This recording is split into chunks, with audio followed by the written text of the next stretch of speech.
জানাই আমার সশ্রদ্ধ প্রণাম। আজ আমি রবীন্দ্রনাথ ঠাকুরের প্রশ্ন কবিতাটি পরিবেশন করতে চলেছি। ভগবান, তুমি যুগে যুগে দূত পাঠাইছ বারে বারে দয়াহীন সংসারে। তারা বলে গেল ক্ষমা করো সবে, বলে গেল ভালোবাসো, অন্তর হতে বিদ্বেষ বিষ নাশ। বরণীয় তারা, স্মরণীয় তারা, তবুও বাঘির দ্বারে আজি দূর দিলে ফিরানো তাদের ব্যর্থ নমস্কারে। আমি যে দেখেছি গোপন হিংসা কপট রাত্রি ছায়ে হেনেছে নিঃসহায়।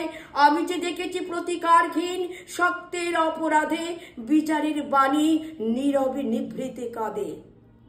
আমি যে দেখিন তরুণ বালক উন্মাদ হয়ে ছুটে কি যন্ত্রণায় মরেছে পাথরে নিষ্ফল মাথা কুটে।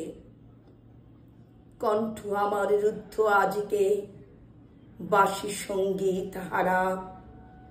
অমাবস্যার কারা লুপ্ত করেছে আমার ভুবন দুঃস্বপ্নের তলে। তাই তো তোমায় সুধাই অশ্রু জলে, যাহারা তোমার বিষাইছে বায়ু নিভাইছে তব আলো। তুমি কি তাদের ক্ষমা করিয়াছ?